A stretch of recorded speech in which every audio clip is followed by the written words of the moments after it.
Comrade Bishnu Rabha, আপোনাৰ এই আদৰ্শ চিৰদিন জীয়াই থাকক। আপোনাৰ এই সংগ্ৰামী জীৱনৰ যি আদৰ্শ অসমৰ গাঁৱে ভূঞে চুকে কোণে আপোনালোকৰ এই আদৰ্শৰ দ্বাৰা অনুপ্ৰাণিত হৈছিল। আজিও সেই লাল ঝাণ্ডা যাতে চিৰদিন জীয়াই থাকে। কমৰেড, তোমাক জনাওঁ লাল চালাম। সৈনিক শিল্পী কলাগুৰু বিষ্ণুপ্ৰসাদ ৰাভাৰ আজি 56 সংখ্যক মৃত্যু দিৱস, বিষ্ণুপ্ৰসাদ ৰাভা দিৱস। সমগ্ৰ অসম আজি বিষ্ণুপ্ৰসাদৰ বন্দনাৰে মুখৰিত। বঙাইগাঁও জিলাৰ মানিকপুৰতো আজি নতুন সাহিত্য পৰিষদ আৰু মানিকপুৰ সংগীত মহাবিদ্যালয়ৰ সহযোগত মানিকপুৰ আঞ্চলিক কলা সংস্কৃতি বিকাশ সমিতিৰ প্ৰেক্ষাগৃহত দিনজোৰা কাৰ্যসূচীৰে কলাগুৰু তথা সৈনিক শিল্পীগৰাকীক স্মৰণ কৰা হয়।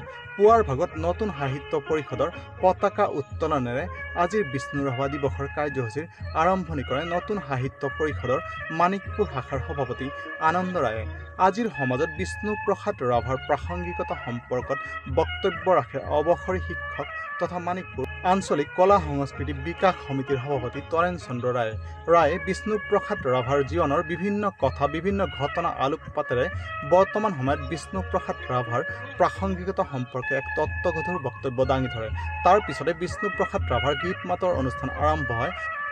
অনুষ্ঠানত প্ৰায় 20 গৰাকী নবীন প্ৰবীণ শিল্পীয়ে নৃত্য গীতত অংশগ্ৰহণ কৰে। বিষ্ণু ৰাভাক সোঁৱৰাই তেখেতৰ মৃত্যু তিথি এইবেলি 56 সংখ্যক মৃত্যু তিথি নতুন সাহিত্য পৰিষদ আৰু সংগীত মহাবিদ্যালয়ৰ উদ্যোগত পালন কৰিব ওলাইছোঁ। ইতিমধ্যে আমি 15 বছৰমান আগৰ পৰাই বিভিন্ন কাৰ্যসূচীৰে পালন কৰি আহিছোঁ, যদিও এইবাৰ বিশেষ কাৰণবশতঃ আমি দিৱসটি এনে অনুষ্টুপীয়াকৈ পালন কৰিব ওলাইছোঁ। ইয়াৰ মাজেদিয়ে আমি আজি তেখেতৰ দ্বাৰা ৰচিত গীত মাত পৰিৱেশন কৰাৰ মাজেদি তেখেতক শ্ৰদ্ধা জনাইছোঁ। আৰু আমি ৰাতিপুৱাৰ ভাগত তেখেতৰ প্ৰতিচ্ছবিত মাল্যদান, বন্তি প্ৰজ্বলন ইত্যাদি কৰাৰ লগতে এটি আলোচনা চক্ৰৰো আয়োজন কৰিছোঁ। আলোচনা চক্ৰৰ বিষয়বস্তু ৰাভাদেৱৰ জীৱনী আৰু তেখেতৰ আদৰ্শৰ প্ৰাসংগিকতা এই বিষয়ক এটা বৰ্ণাঢ্য আলোচনা চক্ৰ কৰা হৈছে। গতিকে তাতে আমাৰ বিদ্যালয়ৰ ছাত্ৰ ছাত্ৰীসকল, আমাৰ সাহিত্য পৰিষদৰ কৰ্মকৰ্তা তথা অন্যান্য অভিভাৱক ৰাইজেও অংশগ্ৰহণ কৰিছে। গতিকে আমি আগত দিনত তেখেতৰ আদৰ্শৰ যি প্ৰাসংগিকতা, এই প্ৰাসংগিকতাৰ ওপৰত ন্যস্ত কৰি ভৱিষ্যতে আহিব ধৰা দিনবোৰত এইদৰে আমি পালন কৰি যাম। আমি মানিকপুৰ অঞ্চলত আজি কেইবাবছৰ ধৰি মানিকপুৰ সংগীত মহাবিদ্যালয়, নতুন সাহিত্য পৰিষদ, ভাৰতীয় গণনাট্য সংঘৰ দ্বাৰা আমি সকলোৱে মিলি এই অনুষ্ঠানখন প্ৰতি বছৰে পাতি আছোঁ।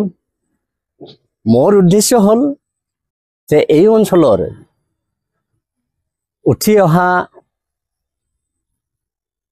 শিশু শিল্পী বা ল'ৰা ছোৱালীখিনি যাতে তেওঁৰ জীৱনী সম্পৰ্কে জানে আৰু গীত মাতবিলাক যাতে তেওঁৰ চৰ্চা কৰিব পাৰে।